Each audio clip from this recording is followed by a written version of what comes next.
Ladies and gentlemen, welcome to the Zebra Talk podcast, where we shine a little light onto the untold lives and stories of the people who slide on their knees and count the threes. That's right, I'm talking about the referees. I'm joining you today from wherever I happen to be this weekend, and for now and for the foreseeable future, that's my couch. COVID's a thing, right? I'm joined today by the illustrious, the incomparable, the incredible referee Jeremy Marcus from New Japan USA. How you doing today, Jeremy? Hey, Odie, thank you for that awesome introduction. You're I'm welcome. good. I'm good. I am also stuck at home right now. As we all are right now. It's been a pretty crazy year so far. I don't really want to harp on it too much because we're all going through it. But how have things changed the most for you? I mean, obviously we got to ask about it, right? Yeah, same as everyone, just you kind of stop doing certain things that you love to do. So for me, that's, going on tour with New Japan. Fortunately, I was able to go to Japan at the start of 2020 and do one tour in the US, and then COVID hit, and haven't been able to get out and be in front of fans and travel at all. So I'd say that, that's been the biggest impact. Yeah, absolutely. Same here, obviously. We're pretty similar career experiences, and we're both kind of at that point where every weekend it was like we were going somewhere, and now it's been so strange to just be home for so long. But I mean, you've Yeah. been very fortunate to be able to take part in the New Japan Strong tapings. And were you part of Primetime Live at any point, or were you not able to take part in that? Yes, I was. I did the first two episodes of Primetime Live. Very cool. Very So, cool. How yeah, did I you think, enjoy that? sorry, what was that? How did you enjoy that? What was your experience like? I really enjoyed it. It was live pay-per-view, so it's always a rush, as you know, to be in front of a live camera. So any mistakes that you make, you can't redo, and our times have to be exact because we had to be out of there at 7:30. You got to be off the air. Yeah. So, there's a lot of pressure for pay-per-view, and it's a fun experience. It's a cool experience. Absolutely. I'm still very eagerly anticipating whenever I get to have my first live um, pay-per-view setting. Like I've been on a lot of like live IWTV tapings and Fight TV tapings and stuff like that. But they can go as long as they want. So it'll be Yeah. interesting to make that transition. Why don't you tell us a little bit about yourself? Let's knock out the general questions real quick. When did you start watching wrestling? When did you decide that you wanted to become a referee? And what was your first experience with wrestling? I started watching wrestling when I was really little. So I have an older brother who's 5 years older than me. So he was probably 8 years old when he was watching wrestling in the early 90s. So I was about 3 years old just watching it with him. So I just have very early memories of going to the video store across the street from our house and renting whatever tapes that I could find. Nice. It's a lot of the old WWF Coliseum videotapes. Those are So so much, big and like so yeah. many people, like your childhood and history and everything. Were you a tape trader? I wasn't a trader, no, but I definitely had my fair share of videotapes Very cool. um, that, I would just collect from the video store whenever they would be selling them. I'd try to save up some money to buy them. And then I had a cousin in Florida, actually, an older cousin who would record the pay-per-views and Mhm. send me the VHS.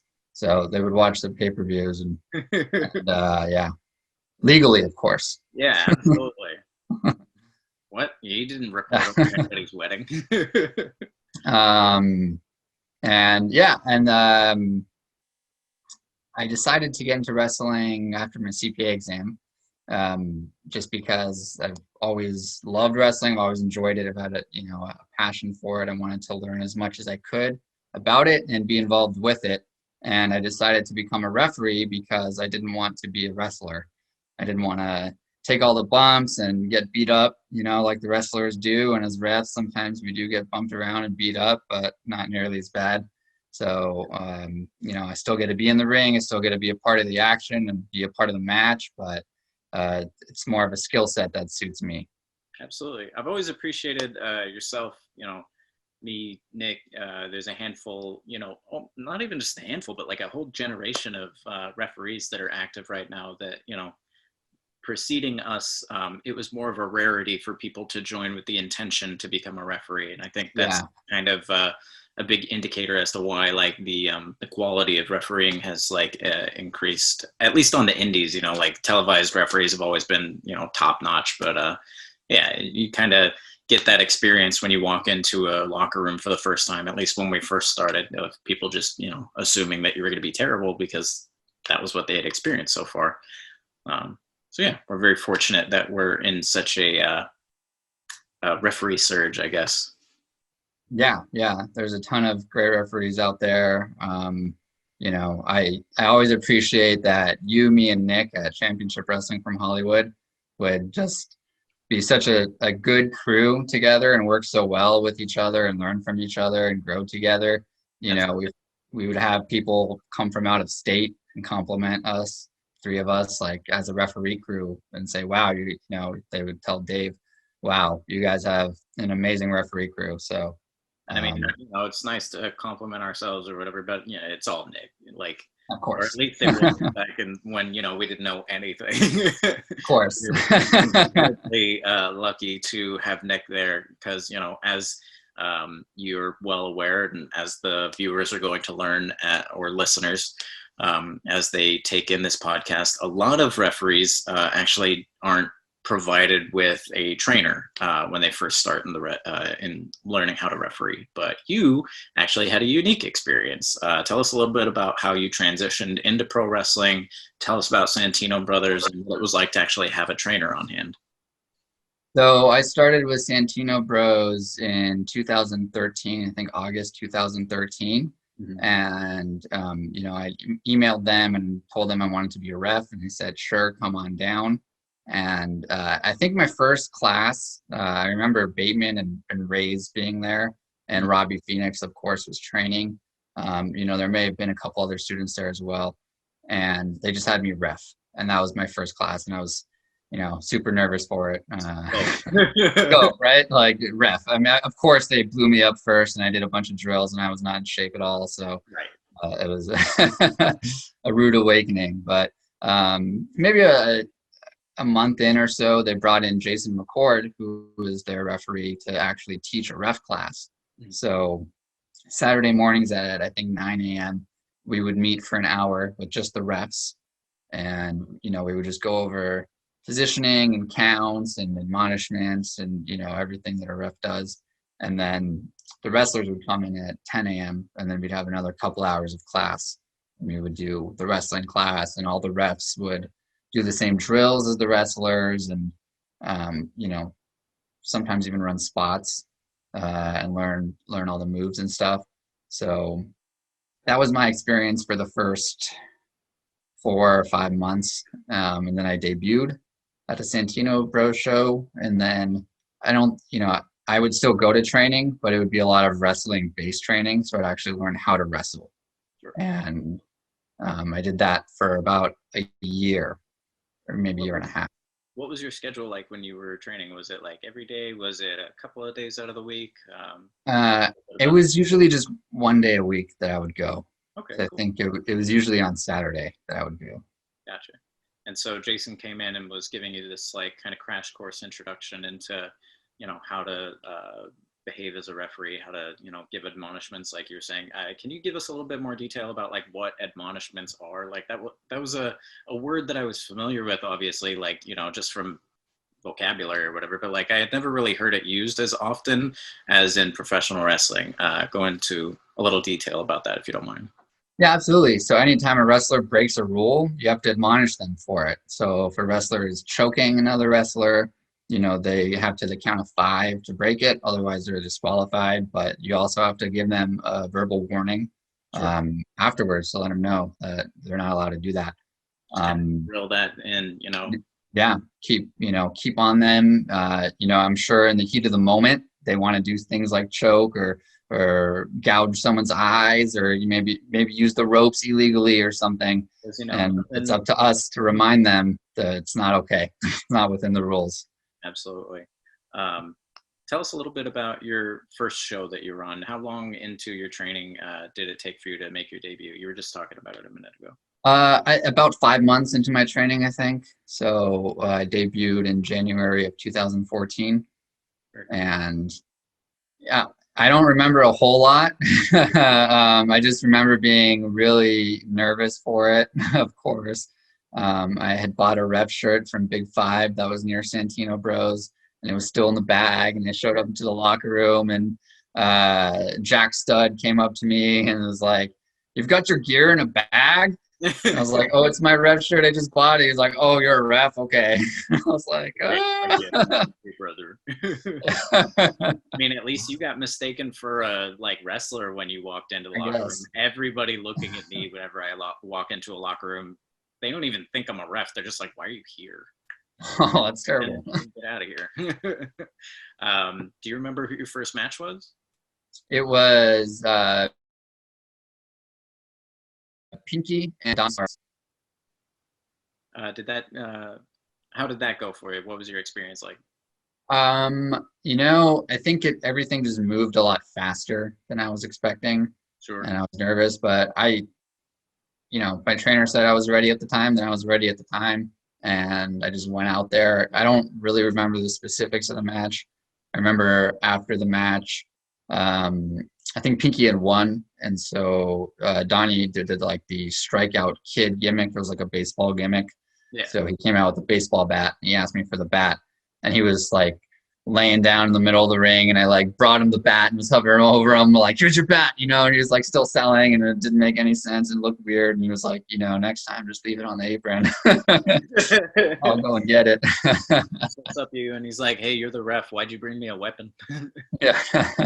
I had a pretty fun learning experience really, really early on as well. That was kind of like that, where Ian Hansman was part of my like training crew. I had a bunch of people that were helping me learn, but he was wrestling somebody and I was reffing the match, and he bumped them and they were laying on their stomach, and he laid down on top of their back and looked up at me and screamed, "What are you doing? Get down and count." And I dropped down to my knees and I started counting, and he goes, "What are you doing? He's on his stomach."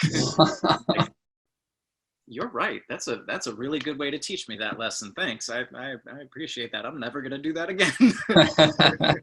Sometimes you have to learn the hard way, right? Yeah, right. I remember a same thing. Boyce LeGrand was wrestling and like had somebody on the outside, and I think it was. I don't remember why I was on the outside with him, but it wasn't falls count anywhere because like he pinned them on the outside and tried to get me to do the same thing. I'm like, "Nah, brother, it's not gonna happen." Anyway, what's the most recent match that you've refed? As of this recording, um, it was a six-man. Brody King and the Regal Twins against Chris Dickinson, J.R. Kratos, and Danny Limelight. Making his big, much anticipated debut, which is pretty great. For those of you who know who we're talking about, Chris Dickinson, the Dirty Daddy, as he likes to be called, is one of the better professional wrestlers anywhere in the world right now. And I think all of us can agree that we've been waiting a long time for him to make his New Japan debut. So congratulations. Yeah, absolutely. How was your experience? What did you think of the match? Tell us about it from your perspective. It was intense. We talked about Primetime Live briefly, but that was the first time at Primetime Live that I had refed Chris Dickinson before, and he's really intense in the ring. Yeah. So you've got to really step up and meet his intensity to try to keep control of the match, because he doesn't stop moving forward. Nope. And he doesn't stop hitting, and he doesn't stop yelling, and he's an intense guy. So. Yeah. No, I really enjoyed the match, though.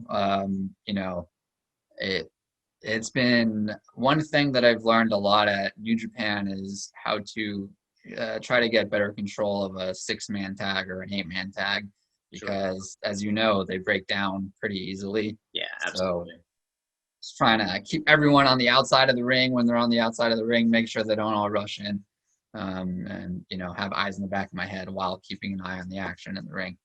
Absolutely. And I've found, as we've gotten older in our careers and, started working at more professional places and made, better relationships with the wrestlers that we're working with, it's a little bit easier to control those kind of situations. When you're a young kid that may not even be sticking around for more than a year, I found that a lot of wrestlers will just kind of do what they want sometimes. But A anyway, good point. Yeah.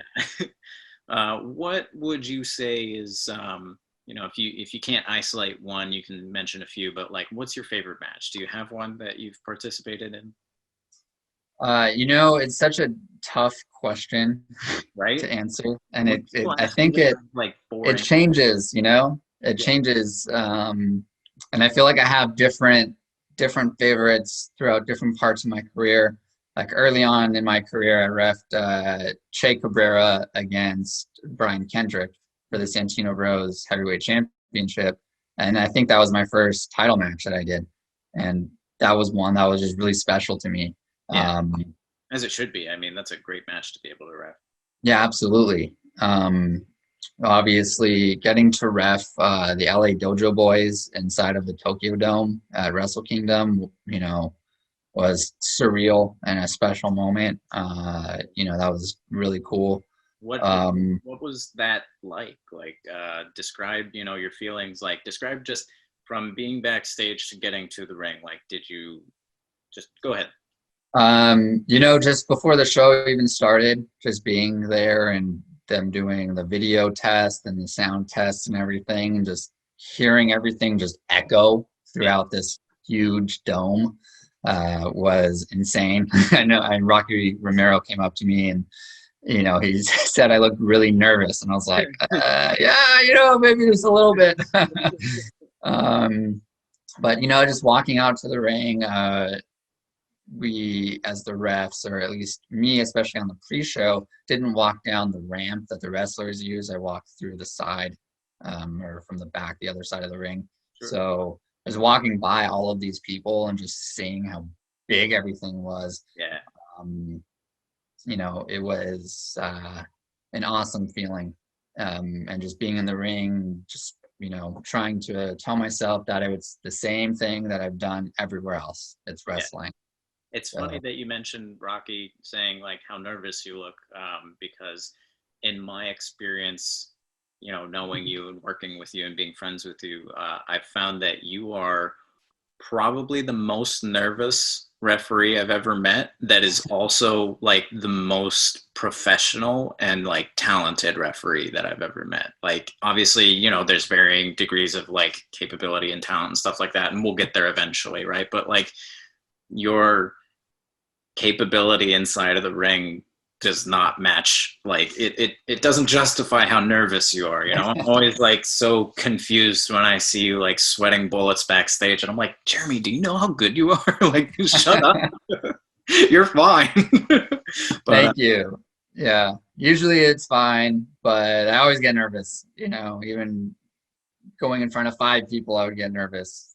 So, and absolutely. I did Up All Nights, yeah, after I had done New Japan various times, and I get nervous for Up All Nights, and I was in front of just Santino students. Yeah. So I mean, it shows that you care, right? It shows that you yeah, really don't want to make a mistake, and that you care. Yeah.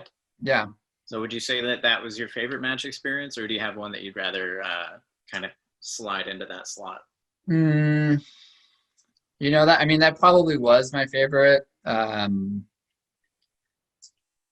You know, I would go with that one. I'm trying to think if there are other ones that I've done. I mean, I'm sure that there are, just right off the top of my head. That's the first one that kind of comes to mind, the one that usually comes to mind. And It's fresh in your mind. Let's talk about it a little bit. Who were the competitors in the match, and what was your experience like? it was the LA Dojo against the Noge Dojo. So it was the Japanese Young Lions against the LA Dojo. And, it's funny. I don't remember like who came out first or anything like that. I just remember standing in my spot in the ring, not wanting to get in the way of the wrestlers, and then checking them before the match, and then calling for the bell. And then honestly, it was all just a blur after that. Wild, isn't it? Like, that's been my experience as well with the majority of the matches that I've refed. Like, I think that's because we're just like living in the moment, and we're reacting naturally and not trying to like catalog or mentally like record what's going on. So when excuse me, we're done. It's just gone. Yeah, So yeah, thankfully we record it. yeah. You know, I watched it back after it happened, but you know, not recently within the last few months. Gotcha. So it's not really fresh in my mind. I remember the LA Dojo one, obviously, because there's a picture of us, Your hand. me raising my hand. Have you ever had So an experience where you like see video or photos of you in a match that you have no memory of? yes, Same. or I should say, it's more so like if people are talking about a match, and I'm like, oh yeah, that sounds like a great match, and they're like, you were the ref. Oh, okay. Oh, I was. I know. I think something that you do that I've also started to do after you is to catalog a lot of matches. Oh, I don't. I No? should, and I've tried a couple of times. I actually I didn't for the first like 2 years that I was reffing, and then my trainers showed me their notebooks that were just like full of matches at one point, and I was like, I need to do this, otherwise I'm never going to be able to remember everything that I've done. And I went through my Facebook, my Instagram, and all this stuff, and obviously my memory and my own photos, and I just looked for as many photos as I could of all the matches that I've done, and I filled out a couple of pages of a notebook. And it was somewhere in like 150 or 200, like just within the first couple of years. And I was like, cool, I'm going to record everything going forward. And then I lost the notebook. Oh no. So yeah, I haven't tried again since. But you were saying you've started doing that. Yeah, I could have sworn it was after a conversation with you, but maybe it was somebody else that I was talking to. And they said that they recorded their matches, and I thought it was a good idea. You know, you never know, just to look back on it one day, just to reminisce of the different matches. So Absolutely. uh, I'm not great at keeping up with it. I don't do it after, every match that I do, but I'll kind of go back, and it's a lot easier now that I'm with New Japan because my matches are all on New Japan World. So I can kind of go back and, see what matches I've done and write them down. Not to mention you're not doing like 27, Yeah. 50 something matches every weekend anymore. Yeah.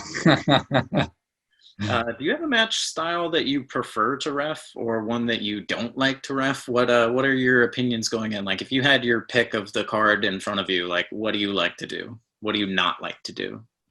Um, I think just like a basic singles match is probably my favorite type of match to ref. Same. Um, you know, I've gotten a lot better at tags. I used to be really afraid to do tags and just really nervous, as we touched on earlier, how nervous I get to do tags, but I've gotten a lot more comfortable with it, and it's still an area that I continue to grow in and that I get a little bit more and more confident at every time I do it. Sure. So, something I appreciate more. I don't think that you're alone. Like the majority Yeah, of the referees that we hear from talking about this kind of subject, like referees dread tag team matches until it kind of clicks in their brain, and until we're at that point where, like we were saying before, we have the rapport with the boys where like they'll actually give us the respect that we need in order to be able to perform at our best level in a tag team match. yeah, absolutely. In New Japan, there is an elimination tag where eliminations can occur over the top rope in addition to pinfall and submission. So that's a really fun one to do. Nice. I think I've done 3 of them in my career, and they've all been a lot of fun. It's very reflective of the old NWA rules of like disqualification over the top rope, which I personally love that rule. Obviously it's a little difficult to enforce in modern wrestling, but we still utilize it at Championship Wrestling from Hollywood, and yeah, I really like that. Moving right along, tell us a little bit about who Jeremy is outside of the stripes. What's your real life like? I went to UCLA for college, so I like to follow UCLA sports. Even though we're actually good at basketball this year, but we were underwhelming in football. But you had a good day in football today. Mr. LA Rams fan. Yeah, we're recording this this podcast today. The Rams beat the Seahawks in the playoffs just now. So like things where it's like Captain America or Back to the Future, where we like wake up and we're talking about Rams versus Seahawks. This is the wrong year. Anyway, unfortunately, a few of the Rams players got hurt. Aaron Donald got hurt, and Cooper Kupp, and the backup quarterback, who was the starting quarterback, got hurt. So we'll see what next week looks like.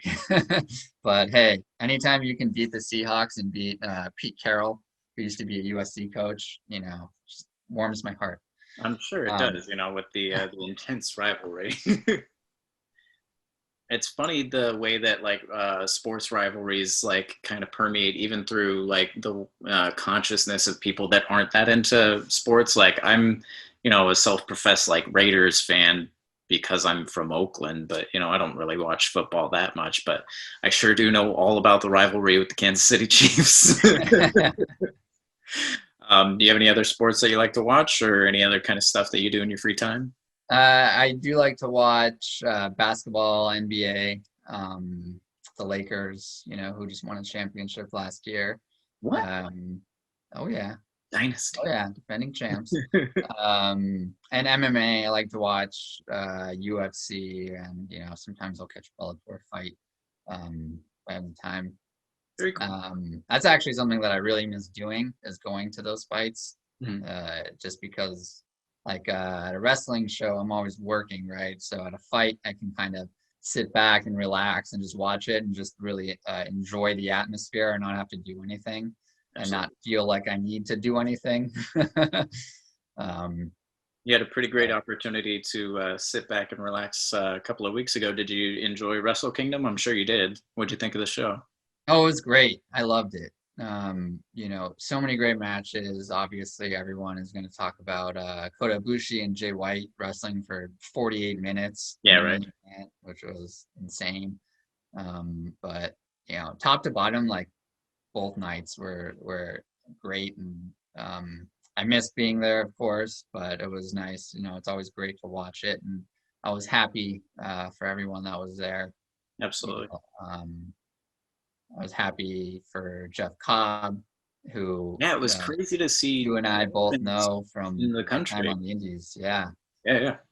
Wrestling at Wrestle Kingdom against Shingo Takagi, and they had a hell of a match, just a banger. So absolutely, I love those kind of matches. Just like two big hoss dudes that aren't necessarily like wrestling like hosses, if you know what I mean. Like not every like big guy wrestles like a Stan Hansen or something like that. Using their power, but also like using traditional style like wrestling. I really appreciate that. Yeah. Something that I haven't experienced it personally, but it's always funny to me is when wrestlers talk about how Jeff Cobb lifts them up like they weigh nothing. So, fortunately I haven't experienced it because I haven't been tossed around and I don't want to be. But it's always something that I enjoy when they talk about it on commentary, especially like there's a wrestler on commentary and they're like, yeah, he just tosses you around like it's nothing and I weigh 250 pounds. Literally every person that I've ever heard talk about Jeff has said that he is by and large the strongest person they've ever met in wrestling. I refereed him versus Hammerstone in like my first year before they shot off to everything that they were doing. And we get into the back and Hammerstone's already like jacked to the gills, but like Jeff Cobb has been that size that he is, strength that he is the whole time. And we get into the back and Hammerstone just kind of yells at the locker room. He's like, that's the difference between show muscles and go muscles. And I'm like, yeah. Moving right along. Tell us a little bit about referees that you looked up to when you were training or people that you study now. Who are some of the names that you like to, like watch tape and review and like, kind of, is there anybody that you send your stuff to and have them give you notes, things like that? Yeah, so many different refs. Right now I watch a lot of film with Marty Elias. He really does a great job of breaking down little things, and I'll ask him just kind of little details about my positioning or my posture, and he'll kind of give me some good feedback there. Um, I watch a lot of Red Shoes now that that I work for New Japan. He's our top official, and I love watching him. He's got such a unique style. Yeah. I was studying him a lot more closely this time around. I'm, as you know, I'm trying to invest some more time in New Japan right now than I have in the past because it's a lot more accessible than I've found it to be in the past. Or maybe that's just my own issue, but my point is I was studying Red Shoes a lot more closely this time, and it was very cool, like you were saying, to see his particular style, the way that he does things, how he lets his relationship with the wrestler kind of affect how he refs them. Yeah, he has a memory. He knows that Jay White tries to bend the rules, Yeah, so I loved the he's minute, gonna the he's moment. gonna have him on a tight leash. Yeah. I loved the moment at the beginning of the match before they'd even started where Red Shoes comes over to Jay and he's just like, no crap from you this time. None of it. I don't want any of it. It was so great. Yeah. Anyway, you're saying. Yeah, Red Shoes, and obviously Marty Asami and Kenta Sato are the two other current active referees with New Japan. So I watch their matches as well. And then as far as American refs, Charles Robinson is a ref that I really love to watch. Absolutely. Mike Arguably one of Chioda. the most legendary referees of all time. Yeah. Yeah. For sure. I watch so many different refs. I'll watch, I try to watch all the WWE and NXT refs. I watch AEW refs. I'll go back and watch some WCW and watch Nick Patrick a little bit. Mm-hmm. It's great to try and take things from as many different places as you can. Yeah. When I first got involved in wrestling, one of the things that I noticed right away was the people who are the most successful are the people who don't just stay in one place and have one, flow of information coming in. They go to different schools, they go to different companies, they talk to different people, they, glean as much information as they possibly can.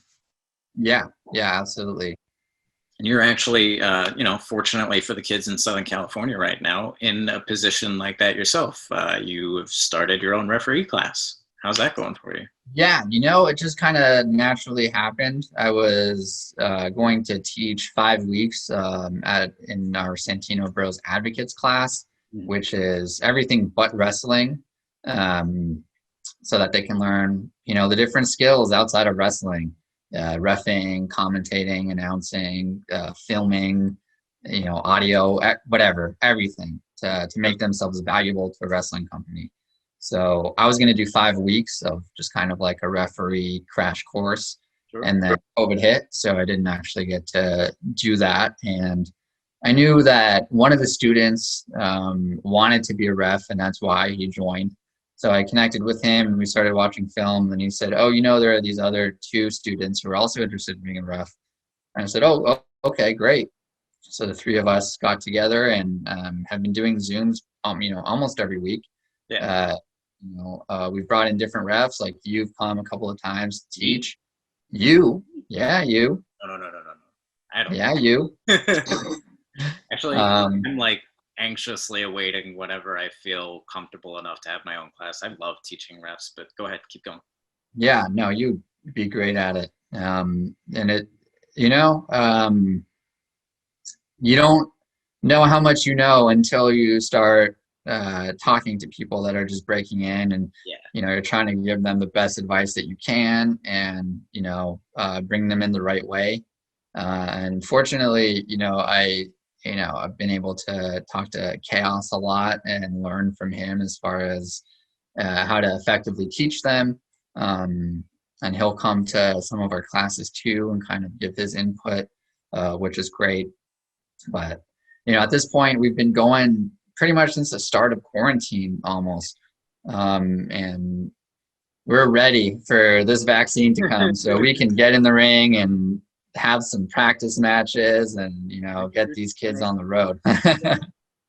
Have your students been able to ref yet? Have they had any matches at all yet? They haven't debuted yet. We have done some practice matches. Okay. There was a point in time where it seemed like COVID might have been slowing down, and so we would all get tested, and then maybe 3 or 4 times we got together. So they have a couple of practice matches under their belts, but you know, as of this recording, COVID's pretty bad. So we decided it's best not to do in-person classes, and we've gone back to doing Zooms again. It's going to be really interesting to see, kind of the role reversal when it comes to how people are like usually trained. Usually we get thrown into the ring and like myself, just go ref. These guys have had literally months and months of theory and studying, and it's going to be really interesting to see how that translates into their abilities as referees. I'm really excited to see it.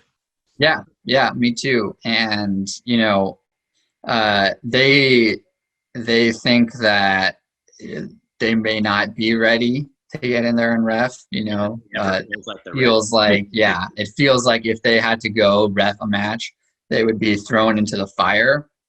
But like you said, they've been studying theory. We've been watching matches and doing match breakdown and just going into different detail of the different duties of the referees.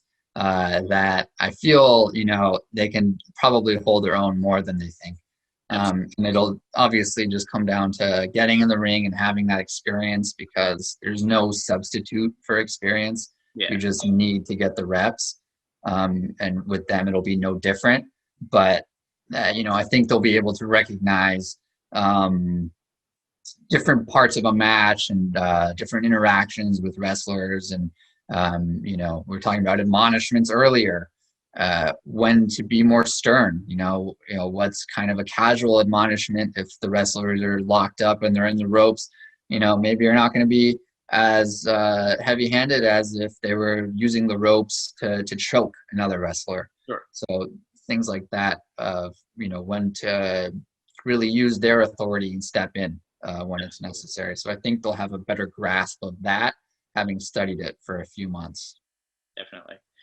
You kind of mentioned as you were talking the different referee duties. What kind of roles do you play outside of the ring? And what kind of roles do you have that are, let's say, Jeremy Marcus versus referee Jeremy Marcus? Obviously, there's some things that you do that are just you, the person, versus your referee duties.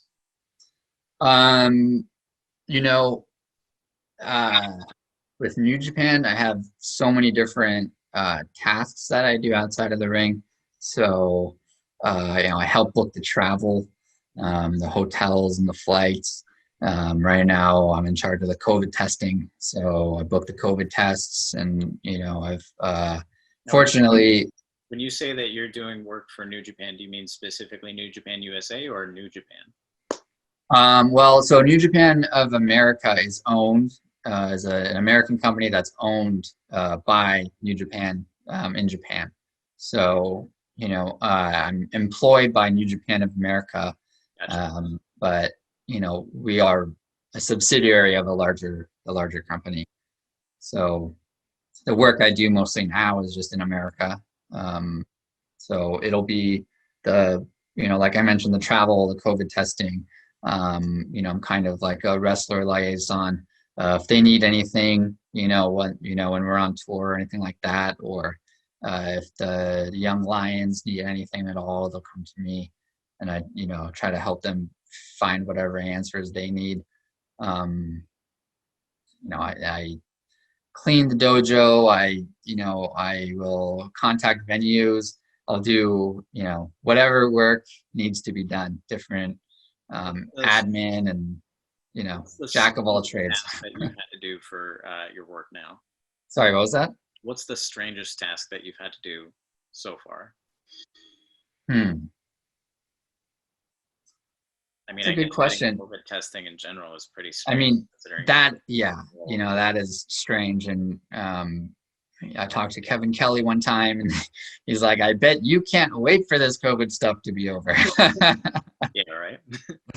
Yeah, seriously. I mean, that, That is probably like the strangest, just because it's so different and so unique, and you have to think about this virus that can incubate, so you can test negative for it, Yeah. but you still have to quarantine because maybe you'll be positive in a few days. So, just coming up with protocols to protect the wrestlers and the staff. Um, Outside of that, it's funny, like I'm like a part-time janitor too as part of my job. So I'll be like scrubbing a toilet at work and just being like, wow, I went from being a manager at a CPA firm to Now in scrubbing this wrestling. toilet, but I'm so happy, to be with New Japan and be doing that. I had a similar experience. Like I, like yourself, was fortunate enough to get an opportunity to go to Japan last year, and I remember, I was part of a death match show, and I was taking part in the like non-death matches. Not a big fan of counting on glass, but there was a lot of blood everywhere from all of the death matches that had taken place. And after the show was over, it fell to us naturally to clean up the building and the ring itself and everything.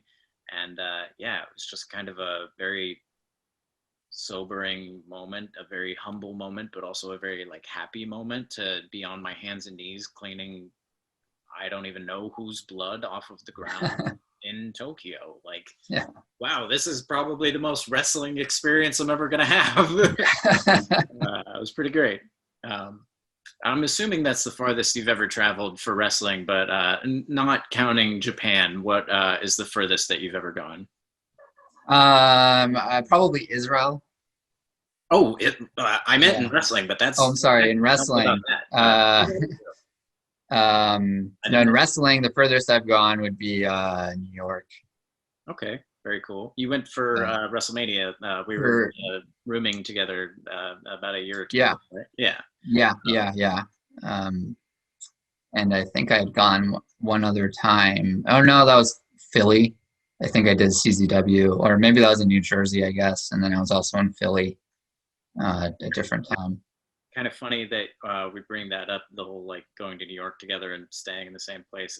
I was talking to Rob Warren a couple of days ago, and so much has happened since that, and I haven't really like recounted that weekend in my mind very much, or that week in my mind very much, just because so much has happened since then. That he was telling me something about having like a pin from the WWN live show, and my brain goes, "Oh yeah, you were there too, weren't you?" And then we were having like a more in-depth conversation, and to his credit, he never called me out on it. And then my brain clicked at one point, and I was like, "You were rooming with us, weren't you?"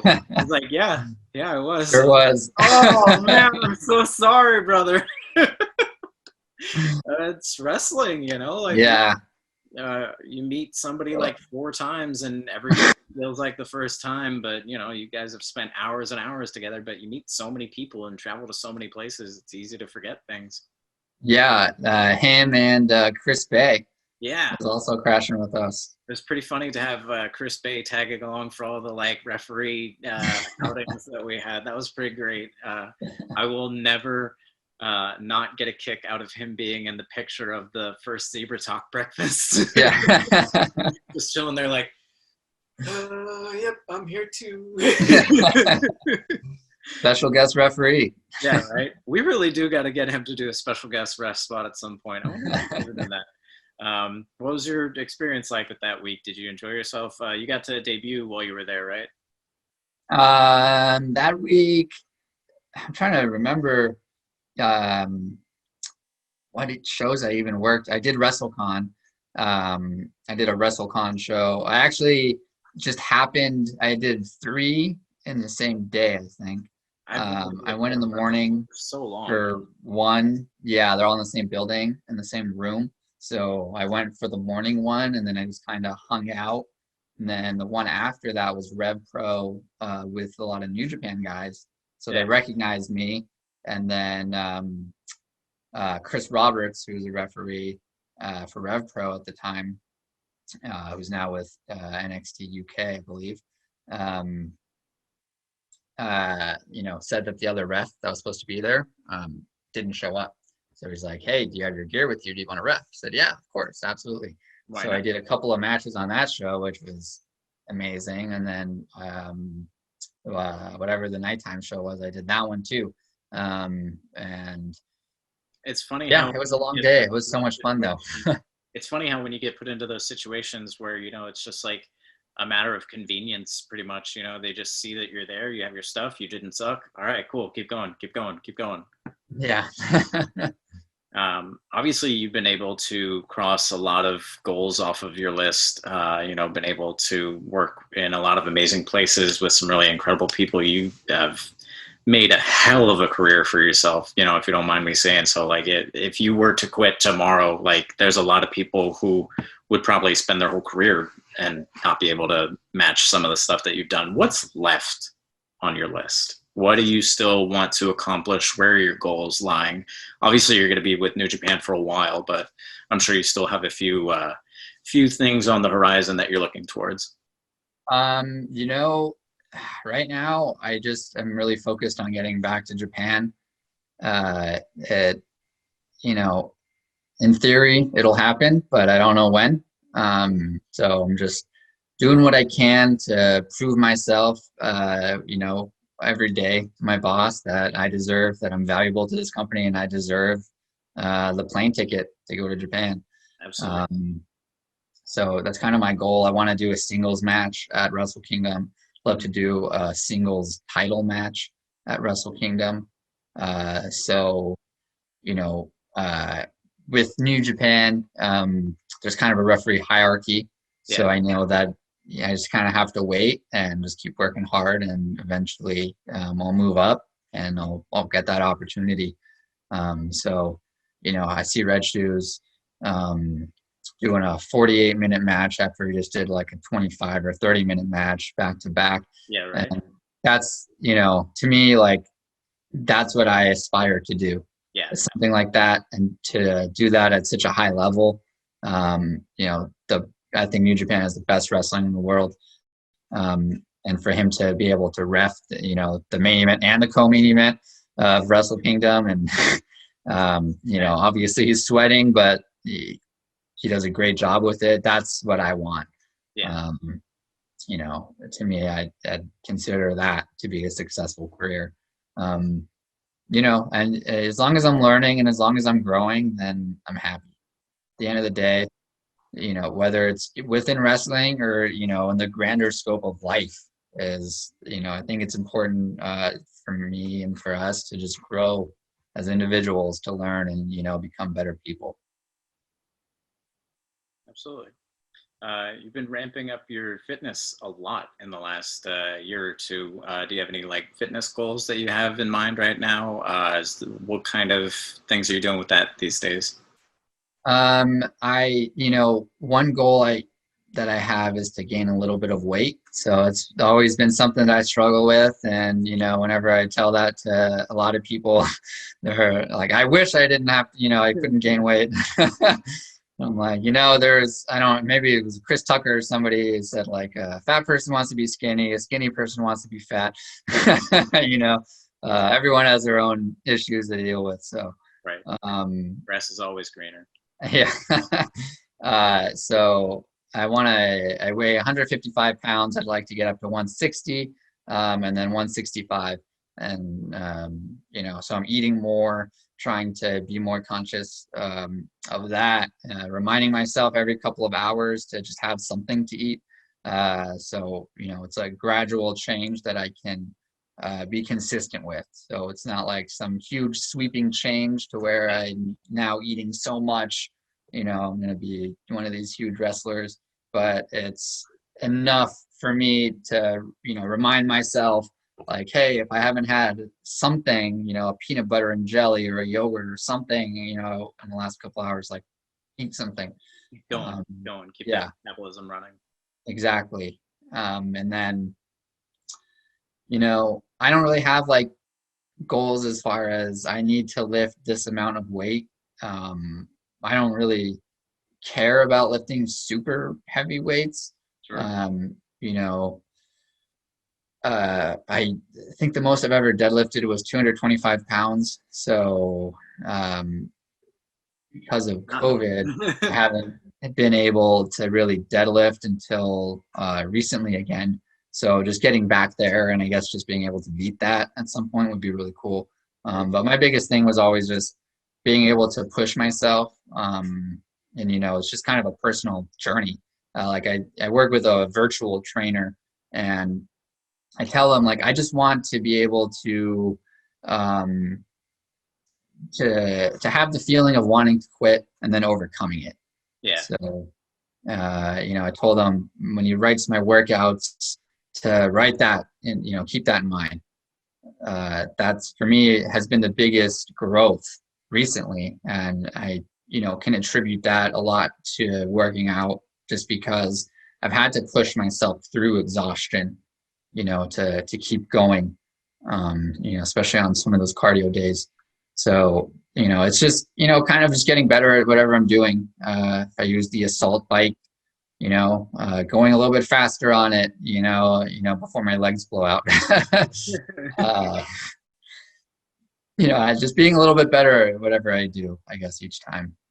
It's pretty incredible to even to see you even being able to use an assault bike, or moving on to like Wrestle Kingdom or all these things that you've done over the last year or so. After such a traumatic injury that you had, tell us a little bit about your recovery from your knee injury. I hurt my knee doing lucha libre. um, I did Los Luchas class at Santino's for a few weeks before I hurt my knee because I bit off more than I could chew. We tend to do sometimes. Yeah, really it was that I hadn't been training consistently enough, and I kind of pushed myself a little bit more than I probably should have to try to keep up. But it was just a mistake, and my form was wrong on the move that I was doing, and I just landed wrong on it. So I'm hurt my right knee. I didn't. Yeah, fortunately. Wonder what was the move that you were trying to execute? It was a. So let's see. Two of the wrestlers would have been bent over, so I did kind of like a handstand, like spring over. I don't know what it's called. And when I landed, my feet were too close together, so my right knee buckled. Yeah. And I actually ended up finishing the class, which would probably didn't help. Hey, that whole wrestler theater. Yeah, exactly mentality right. If it doesn't matter what happens, I got to finish. Yeah. And yeah, I don't know. I didn't know enough about the move to really try it, and I should have asked and spoken up and really talked about, wait, what do I do when I land? Because I was so focused on, okay, I can jump over the first guy and do a handstand and spring off that second guy, but I didn't focus on the landing, and that was how I hurt myself. But I don't know, it was fun. Like, I love doing Los Luchas class. It was a lot of fun doing springboards and walking on the ropes and all that stuff. Absolutely. I mean, same. I really enjoyed learning as much as I could about the wrestling side of things when I was in training. But it's been very admirable to see you go through the proper recovery process and build strength again in your legs, and to work on your body as much as you have. You're a big inspiration to me personally, as far as fitness journeys and things like that. So thank you for that. Thank you. We're going to wind down here pretty quick, but I've got just a couple of things that I want to ask you about.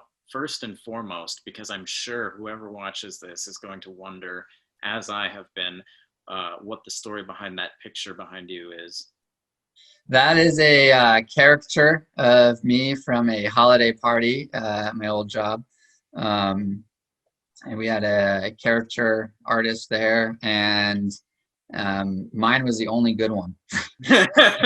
Everyone else that he did just didn't really look like them, and a lot of people were actually offended by how much it didn't look like them. They're like, I don't look like this, whatever. And then I think mine was maybe the first one he did, and I was like, it's actually pretty good. It actually looks like me. So I just put it on my wall. Very nice, very nice. What kind of things do you have coming up that you'd like people to know about? How can they reach you online? If you'd like them to reach you online, how can they become a part of Santino Bros or your ref class if they're interested? Just lay down all the plugs for me. You can find me on social media, Facebook, Twitter, Instagram, at Ref Jeremy Marcus. I like to interact with people as much as I can.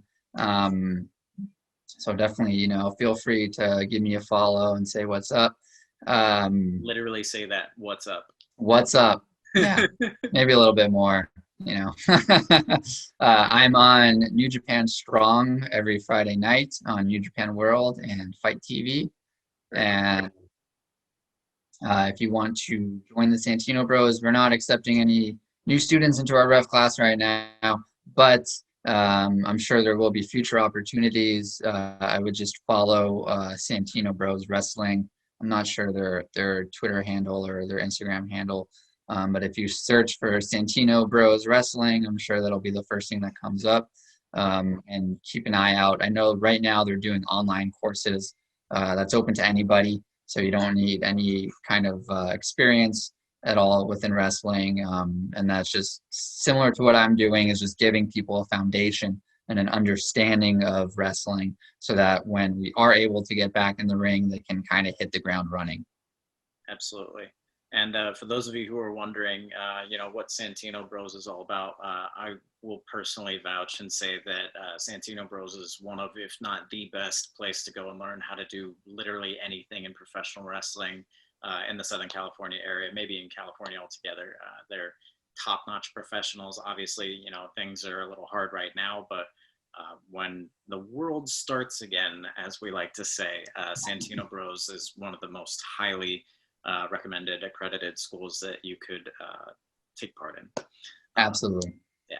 I want to thank you very much for taking part in this. I really appreciated you coming on and, giving us a little insight into your life. So thank you. Well, I appreciate you having me on, Odie. It's always a pleasure. We always like to talk and have fun. So thanks for inviting me on. Absolutely, man.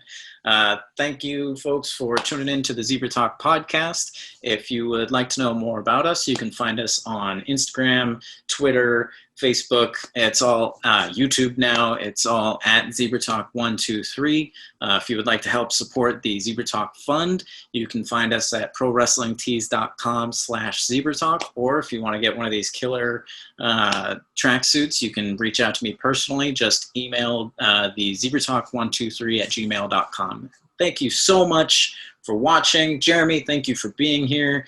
And until next time, see you later. Bye. Thank you.